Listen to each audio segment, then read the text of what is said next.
안녕하십니까 시청자 여러분, 반갑습니다. 채널1 사기꾼 학교 보내기의 김사부입니다. 오늘은 분양사기의 사례를 한번 알아보도록 하겠습니다. 분양사기의 한 예로 김씨는 시행사에 다니는 그 조씨를 통해서 오피스텔 한 채를 분양받습니다. 근데 조씨는 분양대금을 시행사에 바로 입금을 하면은 직원가로 할인해서 분양을 해준다고 말을 합니다. 그 말을 믿고 김씨는 원래 분양가가 3억 원짜리인 오피스텔을 2억 4천만 원에 할인을 받아서 분양 계약을 체결하였습니다. 그 후에 이 김씨는 조씨의 요구대로 분양대금을 모두 시행사의 통장으로 입금을 합니다. 그런데 나중에 알고 보니 조씨의 말은 모두 거짓말이었고 김씨는 그 오피스텔을 분양받지 못했습니다. 사기를 당한 것이죠. 지난 시간에 이런 경우 분양받은 부동산의 권리 주장이나 법적 보장을 전혀 받을 수 없다고 말씀드렸습니다. 뒤늦게 사기당한 것을 알고 김씨는 고소를 했는데 이미 돈은 날아가 버렸고 시행사는 문을 닫고 모두 도망가 버린 그런 사기 사건이었습니다. 그리고 2010년도에 발생한 분양 사기 사건이 있습니다. 부산에서 상가를 사기로 분양을 해서 수억 원씩 피해를 본 사람들이 무더기로 발생한 사례가 있었습니다.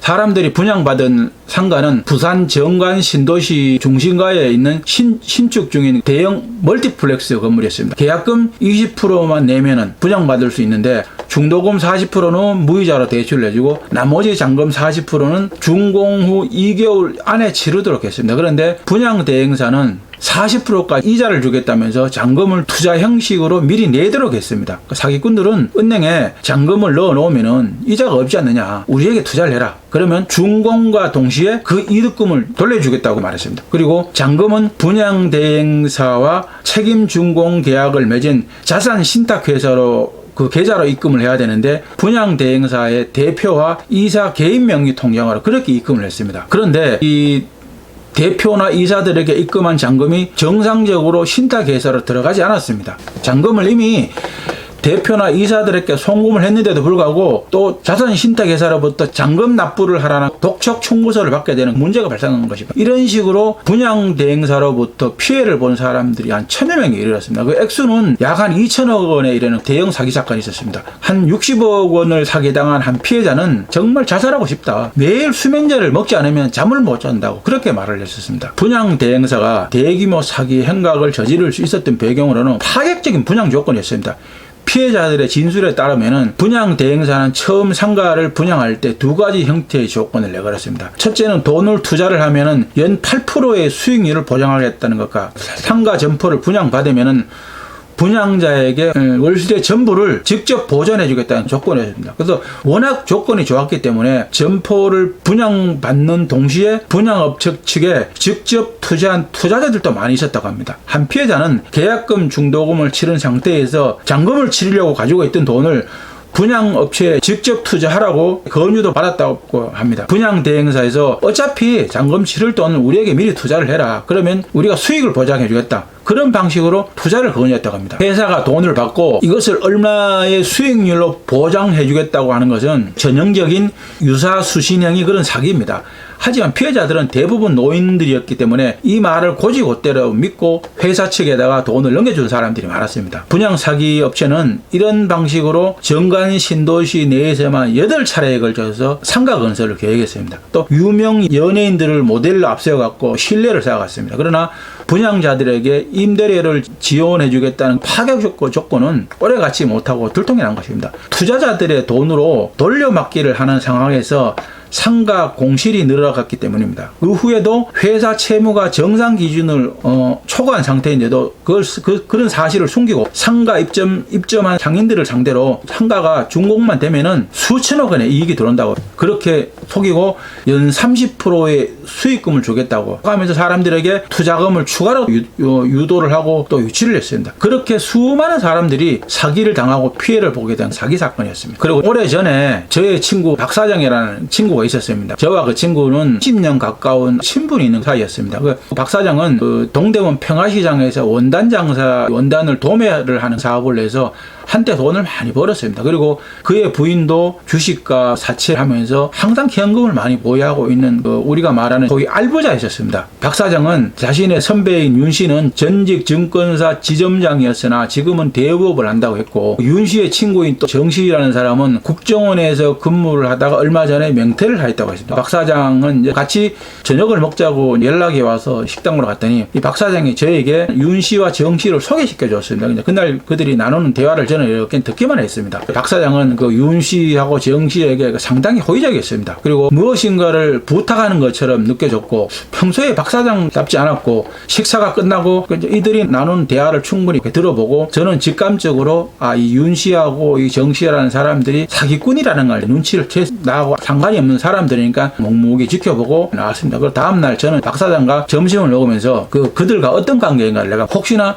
지금 그 사람들하고 무슨 일을 함께 하고 있는지 내가 물어봤습니다. 박 사장이 윤 씨하고 정 씨는 고향 선배들인데, 정 씨는 그의 정보력과 인맥을 가지고 일군 건설 회사가 시공하는 신축 이제 대단히 아파트 단지 같은데 협력업체로 들어가서 아파트 상가 분양을 모두 맡아 하는 시행사와 분양 대행사의 전무이사로 근무를 한다고, 많은 돈을 선불을 넣고 아파트 공사가 끝나면 상가 분양을 전부 맡아서 하는데, 상가 분양을 예정 가격보다 비싸게 분양해서 임대를 하고 웃돈을 갖다 챙긴다고 말을 했습니다. 그래서 박 사장도 같이 투자를 해가지고 이미 2번 정도 재미를 봤다고 했습니다.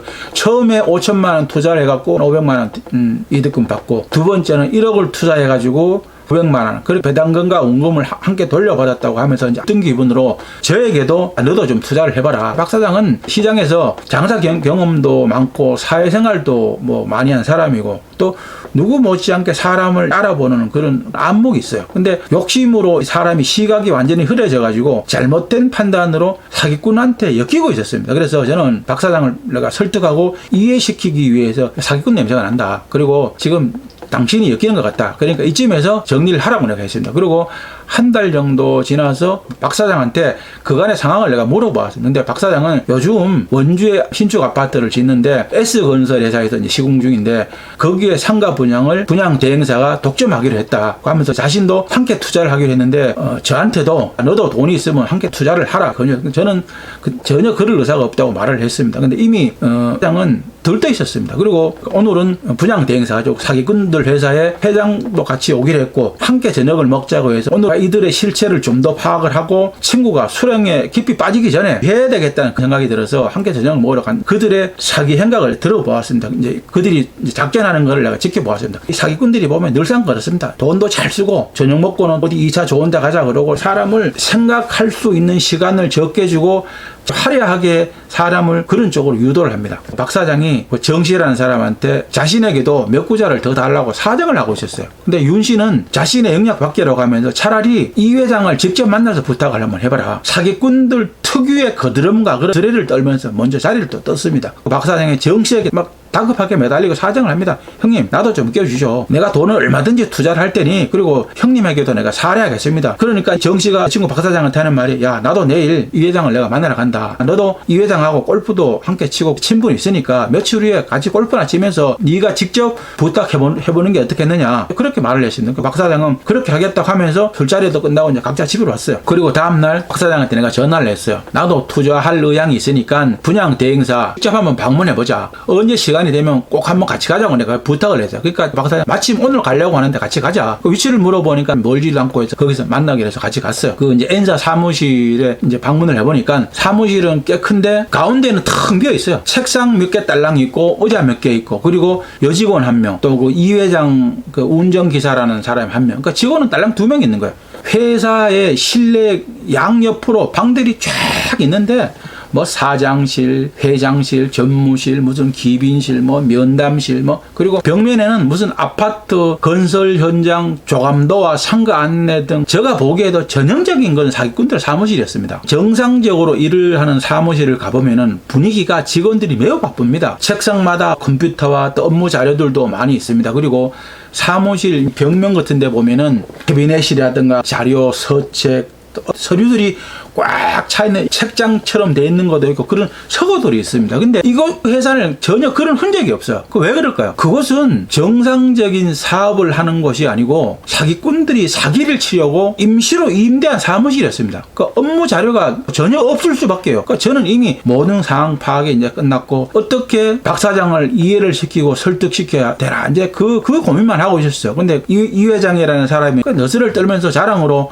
이번에는 대규모 상가 부장이다. 돈이 500억 이상이 투자가 되는데 이미 돈이 오버될 정도로 투자자들이 많이 몰려서 골치 아프다 하면서 함께 점심이나 먹으러 가자고 같이 가서 점심도 먹고 박 사장은 이 회장한테 밥 먹으면서도 계속 사정을 하는 거예요. 회장님 나도 이번에 투자를 좀 합시다. 구자를 좀 더 주십시오. 그러면서 이제 나보고도 친구도 함께 투자를 할 거라고 그래서 저도 뭐 기회가 되면 하겠다고 그런 긍정적인 저는 태도만 보여야 된다. 그리고 저는 어떻게든 사장을 설득하려고 분양 대행사의 상황이나 실상 그리고 이 회장, 정치, 윤씨 이들은 모두 상가 분양 전문 사기꾼들이다. 지금 저들은 막판에 크게 한탕하려고 짜여진 각본대로 당신을 똘똘 엮어가는 중인데 왜 당신은 아무 눈치도 못했냐 그렇게 말했습니다. 그러니까 박 사장은 오히려 저에게 야 너는 아무것도 모르면 그냥 가만히 있어라. 투자할 거면 투자하고 아무 말도 하지 마라 하면서 더 이상 제가 할 말이 없죠. 뭐 이미 욕심에 눈이 멀고 귀가 멀어서 뭐 내 얘기는 안중에 없었습니다. 그러니까 저는 매우 걱정스러웠는데 본인이 너무나 확신에 차 있고 또 욕심에 눈과 귀를 가리고 있는데 저로서는 더 이상 말릴 수가 없었습니다. 저는 그저 박 사장이 사기를 당하지 않길 바라는 수밖에 없었습니다. 박 사장도 사람이 강골이고 이 주장이 굉장히 강한 사람이에요. 그리고 잡기에도 능하고 가끔은 투기성이 있어서 그렇지 누구에게 쉽게 당할 친구도 아니고 또 당하고 가만히 있을 친구도 아니었기 때문에 스스로 알아서 잘 판단하고 결정할 거라고 믿을 수밖에 없었습니다. 그러나 불길한 예감은 어김없이 늘 적중을 합니다. 당시에 알고 지내는 친구가 한 명 있었는데 제가 박 사장을 소개해줘서 친구도 사장을 또 서로 아는 사이고 그래서 친구가 저한테 말을 하는 거예요. 최근에 자신이 그 논현동 분양 대행사 사무실에 가끔 방문했는데 자네 친구 박 사장이 거기 오는 걸 내가 봤다. 근데 박 사장이 혹시 그 사람들하고 같이 무슨 작업을 하느냐 그렇게 저에게 물었어요. 근데 저는 같은 선수는 아니고 아마도 엮인 것 같다. 그래서 이제 이 조폭 친구가 저에게 박 사장 빨리 손띄게 해라. 안 그러면 큰일 난다. 그런 정보를 줬어요. 그래서 저는 박 사장한테 전화를 했어요. 만나자고 해서 만나서 대화를 해보니까 이미 돌아올 수 없는 강을 건너버렸어요. 그래서 제가 그 친구한테 들은 얘기도 해주고 자초지종 설명을 알아듣기 쉽게 설명을 해줬죠. 그리고 대책을 강구하라고 알려주었어요. 근데 이 박 사장은 그때까지도 정신을 못 차리고 호언장담을 했습니다. 자신이 모든 걸 잘 살펴봤다. 그리고 원주의 신축 아파트 건설 현장도 여러 번 다녀왔고 이 회장하고 요즘은 골프도 치고 다니고 호용호재한다. 그리고 정씨나 윤씨 이 고향 선배들이 절대로 내한테 사기를 칠 그런 사람들도 아니고 또 내가 사기당하고 가만히 있을 사람이냐 그렇게 말을 하면서 저한테 걱정하지 마라. 더 이상 제가 할 수 있는 일이 없었습니다. 그리고 3개월 정도 지나고 나서 드디어 정말 불길한 예감이 또 적중했어요. 분양 대행사가 700억대 분양 사기를 치고 회사는 문 닫고 대표이사 이 회장이라는 사람은 사기, 횡령, 배임, 산문서 위조 뭐 그렇게 구속 기소가 됐어요.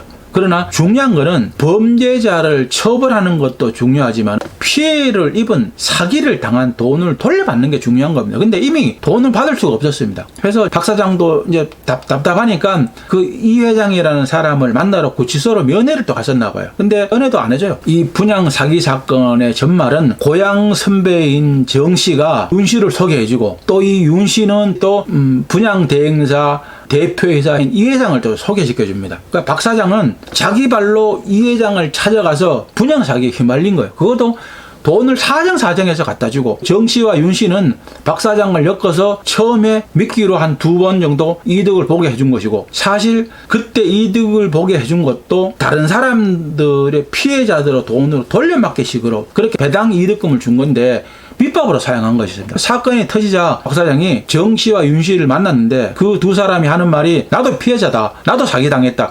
그렇게 설레발을 쳤다.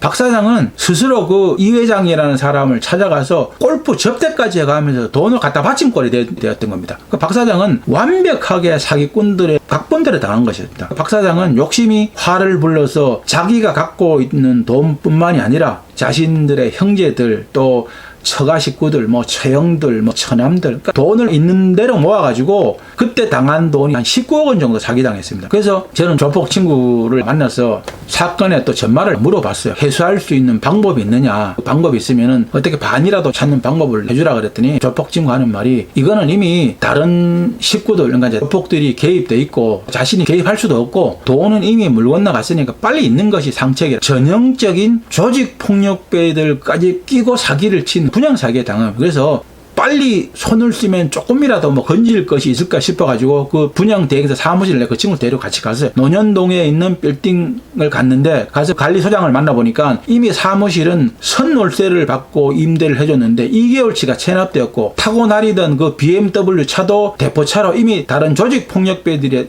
타고 다녔습니다. 참을 허탈했습니다. 그리고 너무나 깔끔하게 완벽한 각본에 당했던 것입니다. 그리고 얼마 후, 약 1년 후에 그 여파로 사기 피해를 본 내 친구 박 씨는 부부싸움으로 또 처가적의 돈 문제로 엎친 데 겹친 격으로 이혼을 했고, 본전 생각에 경마장과 도박판을 전전하면서 매일 술 마시고 알코올 중독자처럼 살아간다는 그런 소문을 내가 들었어요. 그러니까 사람이 욕심에 눈이 멀어지면 시야도 흐려지고 냉정한 판단과 결정력이 없어집니다. 그러니까 그동안 피땀 흘려서 모은 재산도 잃게 되고 가정도 파탄나고 사람도 폐인이 되는 좋은 사례입니다. 오늘 저희 방송이 여러분들에게 유익했습니까? 여러분들을 생각하는 마음으로 열심히 준비해 봤습니다. 많은 도움이 되었으면 좋겠습니다. 그렇다면 시청자 여러분, 좋아요, 구독하기 꾹 눌러주는 거 잊지 마십시오. 많은 시청과 구독 바랍니다. 여러분들의 많은 관심과 구독, 좋아요가 저에게는 아주 큰 힘과 보람이 됩니다. 다음 시간까지 여러분들 모두 건강과 재단 잘 지키시기 바랍니다. 그리고 지구상에서 사기꾼들이 모두 학교에 가거나 다 사라지는 그날까지 저희 방송은 계속될 것입니다. 지금까지 사기꾼 학교 보내기의 김사부였습니다. 감사합니다. 안녕히 계십시오.